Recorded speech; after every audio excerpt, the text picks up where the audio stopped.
Jasad dari Kamen Rider Kuga yang diawetkan dan dijadikan armor untuk Kamen Rider G1.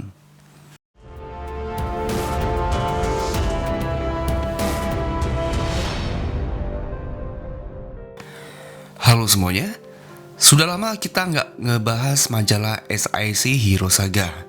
Tapi tenang saja, ini akan menjadi proyek utama di channel ini. Jadi saya usahakan untuk dapat membahas semuanya. Sejauh ini SIC Hero Saga yang sudah kita bahas ada Kamen Rider Kuga yang berjudul Odyssey, cerita tentang Kuga berubah. Lalu ada Kamen Rider Agito Heaven Door yang ada Mirage Agitonya. Lalu ada Kamen Rider Yuki Advent Calendar dan juga World If, yang di sana ada Ryuga Survive dan juga Aoja Survive-nya. Lalu yang terakhir kemarin ada Kamen Rider Vice yang berjudul Lost World. Nah, di video kali ini kita akan balik lagi ke Agito, di mana saya akan menceritakan tentang SIC Hero Saga Kamen Rider Agito yang berjudul Project G1. Di mana inti dari ceritanya sudah saya rangkum dan saya siap sajikan untuk teman-teman. Pokoknya ini seru lah. Dan saya mohon untuk disimak dan jangan di skip biar nggak bingung nanti ya, oke? Oke, yang pertama tentang majalahnya. SIC Hero Saga Project G1 ini adalah edisi kedua dari majalah Kamen Rider Agito. Dari segi timeline, cerita ini berdasarkan dari cerita setelah movie yaitu Project G4. Dan majalah ini diterbitkan dari Oktober 2007 hingga Januari 2008. Jadi bisa dibilang, SIC Hero Saga Agito ini di kedua judul Heaven Door dan juga Project G1 ini berada di timeline yang sama dengan cerita pada seriesnya. Bisa dibilang ini masuk di sela-sela main story-nya lah.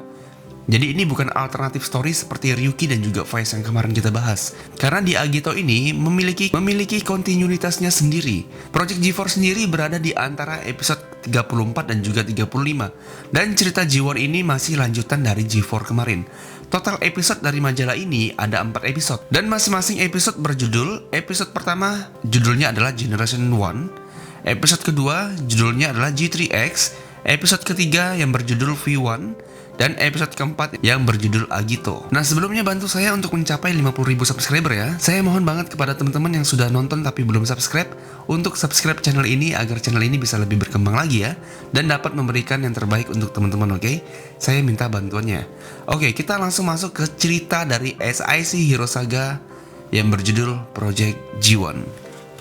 Episode pertama, Generation 1. Bermula dari Sumiko Ozawa yang sedang meninjau tempat pertarungan terakhir antara G3X melawan G4, Ozawa melamun dan merenung saat mengingat insiden terjadinya Project G4. Ozawa mengetahui bahwa tidak ada peluang bagi G3X untuk menang melawan G4. Tetapi Ozawa merasa merinding dan merasakan hawa dingin di belakang tengguknya setiap kali mengingat kejadian tersebut, bahwa Hikawa melepas helm dari G3X dan bertarung habis-habisan melawan G4. Itu sama saja dengan bunuh diri. Ozawa tidak bisa tenang seperti biasa melihat suatu pertarungan. Ozawa tidak bisa menyembunyikan ekspresi terkejutnya. Dia tidak pernah berpikir akan mudah melawan sistem yang kuat seperti G4. Tapi luar biasanya, Hikawa Makoto benar-benar dapat menang melawan G4. Memang seperti yang diharapkan dari pahlawan penyelamat atas insiden di Akatsuki. Mengingat hal itu, Ozawa tersenyum puas dengan kemenangan yang diraih oleh G3X. Tiba-tiba, terdengar suara Omuro memanggil Ozawa dan bertanya, "Ini mau dipindahkan kemana?" Omuro sambil mendorong gerobak tandu yang mirip dengan yang digunakan oleh rumah sakit untuk membawa pasien. Ozawa tidak menjawab, dan Omuro tetap mengikuti Ozawa ke arah koridor dengan lampu kecil yang redup dan menyinari di ujung lorong tersebut. Dan terlihatlah G4 yang tidak memiliki penggunanya tergeletak miring di ujung koridor. Ozawa menuju ke arah G4 dan mengatakan, "Lihat ini, kita akan pindahkan ini ke ruang bawah tanah." Sumiko Ozawa menjawab tanpa menoleh ke belakang. Ozawa menganggap ini adalah pemborosan. Mengapa mereka mencuri desain dari G4? Padahal ini adalah hal yang mengerikan. Ozawa memerintahkan Omuro untuk mengangkut G4 ke atas tandu tersebut. Omuro pun mengikuti perkataan Ozawa. Ozawa pun menceritakan bahwa sebenarnya dia ingin menjalankan Project G4. Akan tetapi, Project G4 sangat berbahaya, sehingga akan membuang-buang uang untuk membuatnya. Karena G4 sudah jadi, dia tidak bisa membuangnya begitu saja, karena ini adalah barang milik negara. Omuro pun mengerutkan keningnya dan mengeluh bahwa dia bisa dirawat karena kelelahan jika terus membawa benda seberat ini. Ozawa yang mendengar ini pun menjadi marah dan mengatakan, "Oh, maksudmu kau ingin aku seorang gadis lemah melakukan pekerjaan berat seperti ini?" Melihat ekspresi Ozawa yang marah seperti itu, Omuro pun takut dan terus mendorong tandu berisikan G4. Karena melihat ekspresi ketakutan dari Omuro ini, Ozawa menjanjikan akan mentraktir Omuro dengan daging panggang jika dia menyelesaikan pekerjaan tersebut. Dan Omuro pun menjadi bersemangat kembali. Jadi tenaga si Omuro ini cukup dibayarkan dengan daging panggang. Mengingatkan saya akan teman saya. Mereka pun tiba di ruangan penyimpanan yang berada di lantai 6 basement di Departemen Kepolisian Metropolitan. Untuk dapat masuk ke sana, mereka harus melewati berbagai tingkat keamanan. Tidak terkecuali administrator sistem G3 si Omuro dan juga si Ozawa ini. Mereka juga harus melewati penjagaan yang sangat ketat. Ini menunjukkan bahwa tempat penyimpanan ini adalah ruangan rahasia yang sangat penting dan sangat resmi. Omuro yang melangkah ke tempat ini menghela nafas dan melihat dengan semangatnya karena banyak senjata-senjata yang berbasiskan sains dan hal-hal hebat yang ada di dalam ruangan tersebut. Omuro berkata, "Ini spektakuler dan ini seperti museum senjata," ujar Omuro dengan semangatnya. Tapi Ozawa segera berbalik badan dan mengatakan, "Kamu salah, ini adalah kuburan." Banyak insiden yang disebabkan oleh Identified Life Form ataupun Grogi beberapa tahun yang lalu. Karena itu, polisi memanggil para ilmuwan dan pada saat yang sama mengerjakan senjata baru yang dikembangkan. Tetapi sebagian besar senjata yang dikembangkan tidak cocok untuk pengguna pertempuran. Maka dari itu semuanya disimpan di sini. Disinilah sistem G3 dibuat dan menjadi kuburan. Lihatlah ke sana. Di sana ada V1.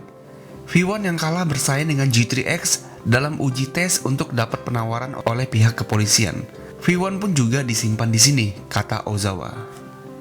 Oke, jadi V1 ini adalah armor punyanya si Hojo ya, dimana V1 ini tidak terpilih karena dia kalah saing dengan G3X dari segi apapun. Oke, kita lanjut. Nona Ozawa juga menunjuk ke sudut ruangan lain dan menunjuk di sana terdapat baju zira yang berjejer. Semua itu adalah proyek miliknya si Toru Hojo, seorang perwira polisi elit dari bagian investigasi pertama. Dan juga Profesor Takamura, seorang mentor di universitas tempat Ozawa kuliah dulu. Dan Takamura adalah pemimpin dari proyek pengembangan di masa lalu tersebut. Baju zira yang mereka kembangkan pada akhirnya gagal dalam penawaran untuk diadopsi secara resmi oleh pihak polisi. Mereka kalah oleh G3. Omuro berkata, "Itu lucu," sambil tersenyum melihat baju zira tersebut. Ozawa yang melihat itu langsung berkata, "Berhenti membicarakan si bodoh itu. Singkirkan G4 dan ayo pergi dari tempat ini. Kita harus mengunjungi Hikawa di rumah sakit." Jadi si Hikawa ini dirawat di rumah sakit setelah pertarungan antara G3X melawan G4 kemarin ya. Dan Omuro pun mengikuti perintah dari Ozawa. Ozawa mengatakan, "Di pojok sana ada sistem G yang tidak digunakan. Taruh G4 di sana," perintah si Ozawa. Ozawa pun mengikuti Omuro ke arah tempat yang ditunjukkan dia sebelumnya. Setelah melihat ke tempat penyimpanan sistem G3 ataupun sistem G, Ozawa berteriak dan langsung bergegas menuju ke salah satu sudut di mana sistem G disimpan. Omuro kaget melihat ekspresi Ozawa yang biasanya tenang menjadi sangat pucat. Bahkan selama bekerja dengannya, baru kali ini Omuro melihat Ozawa memiliki wajah yang sangat terkejut dan sangat pucat. Omuro bertanya, "Apa yang terjadi, Nona Ozawa?" Ozawa dengan paniknya menjawab, "Tidak ada di sini. Dia hilang. Aku tidak tahu kemana perginya. Tapi bagaimana mungkin?"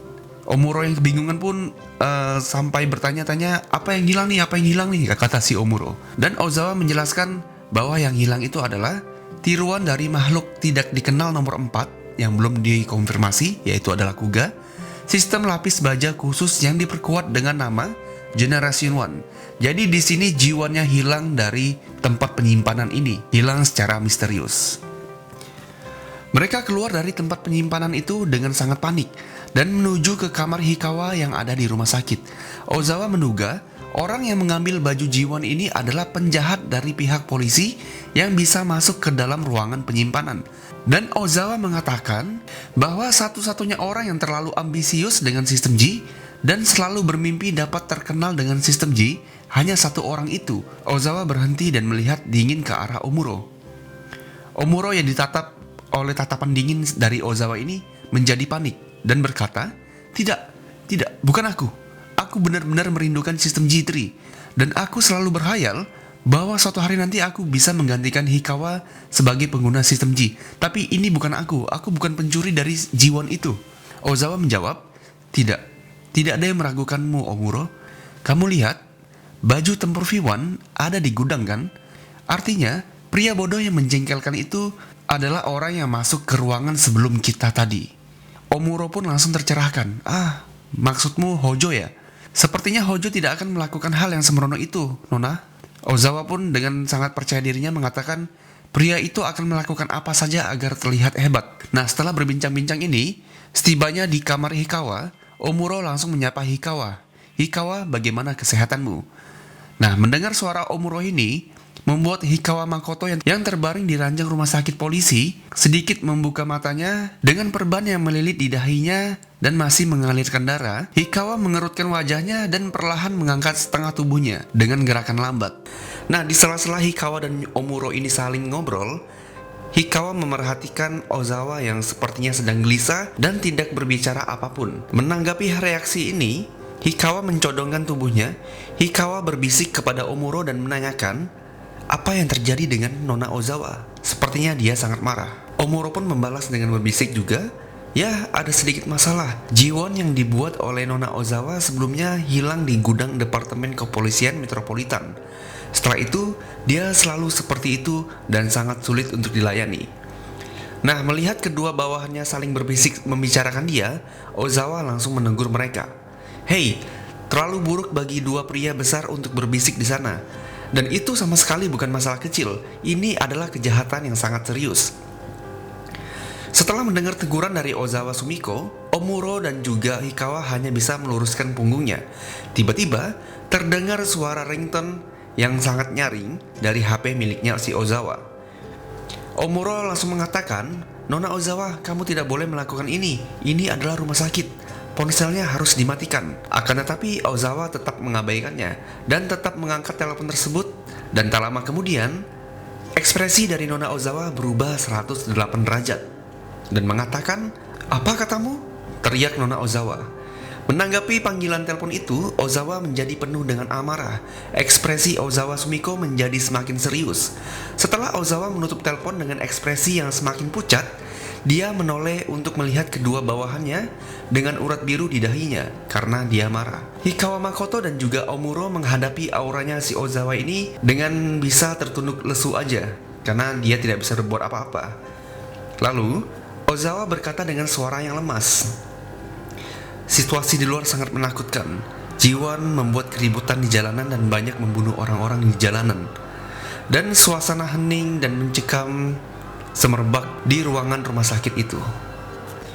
Episode kedua, G3X. Ozawa kembali marah. Kalian dengarkan aku dengan jelas. Hanya orang-orang yang relevan yang bisa memasuki gudang tempat penyimpanan G1. Itu sebabnya Risa Fukami bisa mendapatkan gambar desain untuk membuat G4. Apa artinya? Artinya ada orang lain sebelum kita yang masuk ke dalam tempat penyimpanan tersebut dan mengambil G1 yang ada di dalam sana. Oh iya, pembahasan sedikit, G1 ini adalah sistem generasi pertama sebelum G2 ataupun G3 yang kita kenal saat ini. Nah, menurut penjelasan dari Ozawa, G1 itu adalah prototipe yang ditiru berdasarkan kemampuan Unidentified Lifeform nomor 4 ataupun KUGA.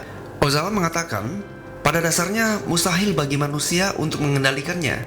Pria bodoh itulah yang benar-benar keterlaluan. Aku sangat pusing. G3X dihancurkan oleh G4. Sekarang, G3X belum siap untuk bertarung karena perbaikannya belum selesai. Dan Hikawa pun masih dalam keadaan cedera dan masih dirawat di rumah sakit seperti ini. Apa yang harus saya lakukan? Omuro hanya bisa terdiam dengan wajah bingungnya harus berbuat apa. Tak lama kemudian, Ozawa meletakkan tangannya ke bahu Omuro dan mengatakan, Omuro, kamu baru saja mengatakan bahwa kamu ingin menjadi pengguna dari sistem G, kan? Omuro dengan semangatnya, benar. Sebenarnya saya telah mengembangkan sistem peralatan yang disebut dengan G3 Melt yang dilengkapi dengan fungsi penyesuaian otomatis pada senjatanya. Tujuannya untuk mengubah G3 agar lebih mudah dimanipulasi dan bisa dipakai oleh siapapun. Jadi baik itu G3 ataupun G3X itu sama-sama sulit dikendalikan. Makanya yang bisa mengoperasikan hanyalah si Hikawanya aja. Oke, tambahan sedikit. G3 Melt ini muncul di episode ke-35.5 ataupun di episode spesial, dimana di sana untuk pertama kalinya si Omuro ini menggunakan sistem G3 Melt. Nah, setelah itu baru masuk ke movie-nya Project G4. Setelah G4 baru masuk ke yang kita bahas kali ini. Ozawa langsung mengatakan, jika kamu ingin menggunakan sistem itu, gunakanlah seperti pengguna sistem G pada umumnya. Setelah mendengar hal ini, mata Omuro berbinar seperti anak laki-laki dan berkata, akhirnya inilah waktuku bersinar. Oke, dengan suara yang sangat gembiranya. Dan Omuro pun bersiap bergegas menuju ke truk sistem G berada. Setelah melihat pembicaraan itu, Hikawa pun berdiri dari tempat tidurnya. Nah, melihat hal ini, Ozawa pun mengatakan kepada Hikawa, kamu tidak perlu memaksakan dirimu. Kondisimu yang sekarang ini pasti akan kalah dari G1.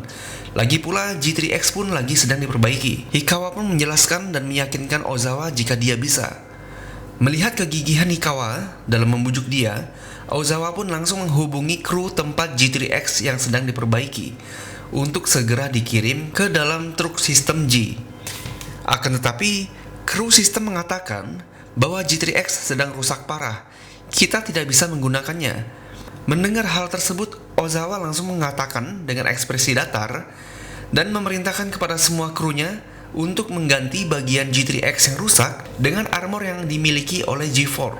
Omuro tidak bisa menyembunyikan ekspresi keterkejutannya, tapi sebaliknya, Ozawa mengangguk dengan penuh semangat. Sesampai mereka ke pit truk system, Ozawa langsung menyelesaikan G4X yang digabungkan dengan G3X dan juga G4, dan juga menyelesaikan G3 Mild untuk digunakan oleh Omuro. Setelah itu, mereka berdua bersiap untuk turun ke medan pertempuran. Episode ketiga, V1. Shin berpindah ke rumahnya Pak Misugi, di mana Soichi tinggal di dalam sana. Soichi sedang memasak mempersiapkan untuk makan malamnya. Di rumah hanya ada Pak Misugi dan juga Taichi. Soichi bertanya, kemana Mana-chan? Dan Taichi pun menjawab kalau Mana ini pergi berbelanja setelah dia pulang sekolah nanti. Dan setelah ini Soichi kembali mempersiapkan untuk makan malamnya. Nah, di waktu yang sama dari rumah Soichi ini, di suatu tempat, saat jalanan yang diterangi oleh cahaya matahari yang mulai terbenam, terjadilah kekacauan yang disebabkan oleh amukan dari G1. Di masa lalu, Ozawa membuat sistem G1 ini berdasarkan dari kemampuan tubuh dari Unidentified Life Form nomor 4 yang belum terkonfirmasi, yaitu adalah Kamen Rider Kuga. Dan sosok seperti Kuga itulah yang menyebabkan banyak masalah di jalanan. Oke, jadi si G1 ini adalah buatan dari nol miliknya si Ozawa ya. Jadi bukan menggunakan mayatnya Kamen Rider Kuga lalu diawetkan dan dijadikan armor untuk Kamen Rider G1, bukan. Karena artikel yang saya temuin banyak sekali yang membahas kalau si Kamen Rider G1 ini adalah mayatnya Kamen Rider Kuga. Itu salah besar teman-teman, oke? Kita lanjut. Dalam huru-hara itu, banyak sekali jeritan dari orang-orang yang melarikan diri kemana-mana. Bangunan yang hancur pora-poranda akibat serangan membabi buta dari sosok yang mirip dengan makhluk tidak dikenal nomor 4 itu. Serta puing-puing bangunan dengan jeritan dari orang-orang yang terluka akibat serangan tersebut. Banyak sekali mayat yang bergelimpangan di jalan raya, di bawah tanah ataupun terjebak di dalam puing-puing bangunan. Tak jauh dari TKP, sambil memperhatikan situasi, Ozawa mengatakan, lihatlah, G1 tidak dapat dikendalikan, tidak ada yang bisa menguasainya. Siapapun yang menggunakannya akan kehilangan kesadaran dirinya. Itu benar-benar di luar kendali manusia. Tapi si bodoh itu, si Hojo maksudnya. Lalu, Ozawa mengamati jalan dari layar truk G dan memperhatikan secara tegang situasi yang ada di lapangan. Omuro yang biasanya duduk di sebelahnya untuk membantu Ozawa, kini tidak berada di sana. Karena si Omuro juga ikut turun ke lapangan bersama Hikawa. Nah, di sini ada G3 Mild ataupun Omuro dan juga G4X ataupun Hikawa yang sedang bertugas untuk menghentikan G1. G3 Mild yang mendekati G4X, Hikawa Makoto, mengendap dan posisinya sudah tidak jauh lagi dari G1. Nah, setelah ini Omuro berkata, Nona Ozawa, Apa yang harus aku lakukan selanjutnya? Suara lemah dari Omuro yang berasal dari earphone yang dikenakan oleh Ozawa. Ozawa sedikit tercengang dengan kejadian ini karena kotanya memang benar-benar hancur oleh perbuatan dari si Jiwon ini. Ozawa menjawab, "Saya tidak bisa memberi instruksi apapun. Anda masih perlu untuk pelatihan. Saat ini fokus saja untuk memperhatikan Jiwon." Lalu, Omuro memiliki ide. Apa aku akan menjadi umpan? Tapi tidak masalah jika aku mati. Mayatku akan dikumpulkan nantinya. Jangan khawatir Ikawa, kamu bisa memanfaatkan celah ini untuk melompat ke belakangnya Jiwon. Jadi aku siap untuk menjadi umpan. Di sini Omuro siap mati. Ini mantap sih si Omuro ini. Tak lama dari itu, akhirnya Ozawa memberi instruksi. Ozawa memerintahkan mereka untuk mengincar leher belakang Jiwon. Kayak Titan. Kayak Attack on Titan kan, diincar bagian leher belakangnya. Oke, lanjut. Di sana ada kabel kendali yang mengirimkan sinyal gelombang ke otak pemakainya. Dan itu dapat dihentikan jika memotong kabel tersebut. Jika berhasil, Jiwon dapat dilumpuhkan. Hikawa yang mendengar itu langsung mengeluarkan pedang listriknya yang dipasang di lengan kiri atas dengan tangan kanannya. Mendengar instruksi ini, Omuro dengan konyol mengejek Ozawa. Omuro mengatakan bahwa Ozawa sangat baik hati. Dia tidak ingin menciderai Hojo yang ada di dalam Jiwon ini. Mendengar hal ini, Ozawa mengatakan bahwa dia hanya tidak ingin merusak baju sistem Jiwon. Jika ada cara yang lebih efisien, kenapa tidak dilakukan? Lagipun, jika kalian bertarung melawan Jiwon, tidak ada jaminan kalian bisa menang dan mengalahkannya. Jalan satu-satunya adalah menyelinap ke belakang dan menghancurkan kabel yang ada di lehernya untuk mematikan sistem Jiwon ini. G3 Melt dan juga G4X mulai menyelinap ke sela-sela bangunan yang hancur untuk mendekati Jiwon agar tidak diketahui oleh Jiwon. Namun, G3 Melt mulai ketakutan dan gemetar. Terdengar suara nafas Omuro yang semakin cepat. Ozawa yang mendengar hal ini langsung menguatkan Omuro dengan mengatakan, "Kau laki-laki, jangan takut. Terus maju, kau siap mati kan?" Nggak, parah sih ini. Oke, setelah mereka mulai mendekati Jiwon, Ozawa melihat dari kamera yang ada di G3 Melt dan juga G4X. Ada sosok armor berwarna silver yang terduduk karena rusak akibat Jiwon. Dan itu adalah V1. Ternyata, setelah Ozawa dan Omuro pergi dari tempat penyimpanan, ada orang yang mengambil V1 setelah itu untuk melawan Jiwon. Ozawa yang melihat ada V1 tergeletak di dekat Jiwon, langsung menyadari jika orang yang berada di dalam V1 itu adalah Hojo. Jika V1 adalah Hojo, berarti ada orang lain yang ada di dalam Jiwon. Di sini Jiwon terlihat memiliki aliran listrik di sekitar tubuhnya dan penampilannya lebih ganas dan sangat berbeda dari Jiwon yang pernah dibikin oleh Ozawa sebelumnya. Sontak Ozawa menyadari sesuatu yang berbahaya dan seketika itu juga Ozawa berteriak, "Kalian berdua lari, jangan mendekati Jiwon. Jiwon yang ini bukanlah manusia biasa. Yang ada di dalamnya adalah sesuatu yang lebih menakutkan dari apa yang kubayangkan." Akan tetapi semuanya terlambat. Jiwon yang menyadari kehadiran mereka langsung menyerang G3 Melt dan juga G4X. Pertarungan mereka tidak seimbang.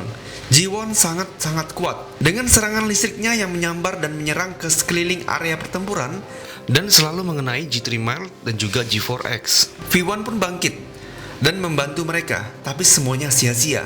G4X dan V1 terbanting kembali ke tanah. Sedangkan G3 Melt berada di dalam cengkeraman Jiwon dan Jiwon mencekik G3 Melt dan mengangkatnya. G4X dan V1 pun melakukan ancang-ancang untuk menyerangnya untuk menyelamatkan G3 Melt di dalam cengkeraman dari si Jiwon ini. Jadi ini pertarungannya sudah mulai sengit ya. Episode keempat, Agito. Tidak ada instruksi dari Ozawa. Ozawa berada dalam kepanikan. Sepanjang series, Ozawa tidak pernah sepanik ini. G3 Melt yang menunggu di depan Jiwon hampir tidak berdaya di depannya. G3 Melt dimainkan seperti tikus yang ditemukan oleh kucing. Istilahnya seperti itu. Tiba-tiba terdengar suara Ozawa. "Omuro, bertahanlah." Terdengar suara tangisan dari Ozawa. Dan suara ini tertransmisikan ke earphone-nya miliknya Siwon. Jadi si Hojo pun juga mendengar suara dari Ozawa ini ya. Tapi itu tidak berpengaruh terhadap Omuro. Jiwon yang sedang mencekik G3 Melt langsung melemparkan dia ke atas udara. G4X yang melihat itu pun berteriak, "Bahaya!" dan langsung bergegas ke tempat jatuhnya Omuro dan dengan kuat menangkap Omuro yang hampir jatuh ke tanah. Dalam ketakutannya, Omuro berterima kasih kepada Hikawa-san dan Nona Ozawa. Dia benar-benar meminta maaf karena mengecewakan Ozawa. Ozawa mengatakan, "Tidak, seharusnya aku yang meminta maaf. Aku benar-benar ceroboh. Padahal lemari besi yang berisikan V1 hanya bisa diakses oleh orang yang relevan. Kupikir itu Hojo. Tapi sekarang si Hojo itu memakai armor V1 dan berada di belakang dari G1." G3 Milk mengalihkan pandangannya ke G1 dan melihat Hojo membidik dengan senapan V1. Omuro mengatakan, V1 sudah bergerak. Hojo bersedia membantu kami menangkap G1. Hikawa mengerutkan keningnya yang ada di dalam topeng G4X dan mengatakan, lalu siapa orang yang memakai G1 itu? Dan Ozawa pun menjawab, pertanyaan yang bagus. Yang pastinya bukannya orang yang memiliki hubungan dengan polisi, dan dia tidak dapat dilihat oleh siapapun, karena dia dapat mengeluarkan barang dari tempat dengan keamanan yang super ketat seperti itu. Dalam kasus seperti ini, sepertinya bukan ulah manusia. Manusia tidak mungkin bisa melakukan hal yang tidak masuk akal seperti ini. Dengan kata lain, yang ada di dalam G1 ini adalah unknown, yang dapat melakukan semuanya dengan baik. Mendengar hal ini, Omuro dengan kehebohannya menjawab, "Hah? Bukankah ini berarti yang berada di dalam G1 itu adalah unknown?" Ozawa pun menjawab dengan tenang seperti biasa. Saat suara Omuro pecah dengan kehebohannya lah. Ozawa mengatakan, ini cukup memusingkan, dimana ini di luar nalar saya. Karena manusia tidak akan bisa menggunakan kinerja dari G1 ini. Tadinya saya berencana untuk menyelinap ke belakang G1 dan mencabut kabel yang ada di lehernya. Tapi jika penggunanya adalah unknown, tidak ada jaminan jika itu akan bekerja dengan baik. G1 ini adalah sistem yang meniru dari Unidentified Lifeform nomor 4 yang belum terkonfirmasi. Menurut data, nomor 4 mampu meningkatkan kekuatannya dari arus listrik. G1 saat ini percis dengan keadaan nomor 4 yang sudah mendapatkan kekuatan listriknya. Jadi G1 yang ini bentuknya ini ataupun warnanya sudah mirip dengan Kamen Rider Kuga Mighty Form yang versi racingnya ya. Dengan kata lain, unknown yang ada di dalam sana adalah yang memiliki kekuatan listrik. Setelah selesai berbicara, G4X menggunakan peralatan yang ada di pinggulnya untuk bersiap menyerang. Ozawa pun langsung mencari data unknown di dalam database-nya, dan ditemuilah satu Lord yang memiliki spesifikasi yang sama, yaitu adalah Lord ataupun monster ubur-ubur. Kembali ke lapangan, G4X atau Hikawa mendengarkan suara wanita yang tidak asing di telinganya. G4X mencari sumber suara tersebut dan menghampirinya. Dan ternyata wanita itu adalah Mana. Mana terjebak di reruntuhan dan tidak bisa keluar karena kakinya terkilir. Tanpa alasan apapun, G1 bergerak ingin menghampiri G4X. Melihat G4X yang sedang berusaha untuk menyelamatkan Mana, V1 dan juga G3 Mile menembakkan semua amunisinya ke arah G1. Terdengar suara tembakan bertubi-tubi yang mirip dengan medan perang. Ya, emang lagi perang kan? Akan tetapi G1 tidak bergeming. Timah-timah panas yang ditembakkan ke arah G1 tidak membuat dampak apapun kepada G1 karena ini adalah armor yang sangat kuat. G1 jalan menuju G4X dan mengabaikan V1 serta G3 Mile. Setibanya di depan G4X, G1 langsung menghajar dan menyingkirkan G4X. G4X tidak bisa bergerak karena serangan dari G1 ini. Akan tetapi, G1 tetap jalan dan mengabaikan G4X yang ternyata tujuan sebenarnya adalah untuk menghampiri Mana-chan. Namun tiba-tiba, angin berhembus sangat kuat. Suara mesin tornado menggelegar dan menuju ke arah Mbak Mana untuk melindunginya. Dan dia adalah Kamen Rider Agito. Agito pun datang di saat genting. G3 Milk melompat kegirangan karena Agito muncul. Ozawa yang melihat ke arah layar pun akhirnya dapat merasa lega karena kehadiran dari Kamen Rider Agito. Hikawa mengatakan, sepertinya monster ubur-ubur yang baru saja kamu sebutkan itu benar. Lihat, karena Agito muncul, musuh sudah mulai menunjukkan warna aslinya. Ozawa memerintahkan G4X dan juga G3 Milk memancing musuh agar menjauhi Mana. Tak lama kemudian, armor di bagian lengan G1 meleleh dan muncul tangan yang bercahaya dengan muatan listrik yang menggila. Dengan ini, sudah dipastikan bahwa pengguna dari G1 ini bukanlah manusia, melainkan adalah unknown. Samaran petir yang berasal dari tangannya menembak ke semua penjuru. Di masa lalu, monster yang mirip dengan ubur-ubur ini sudah dikalahkan oleh Agito dalam bentuk Stormnya. Anon ubur-ubur terbunuh oleh serangan tombaknya si Kamen Rider Agito. Untuk mengulangi hal yang sama, Agito berubah menjadi bentuk Stormnya, melakukan gerakan pamungkasnya dengan tebasan yang sama untuk menyerang G1. Akan tetapi, Agito gagal membuat damage untuk armornya si G1 ini.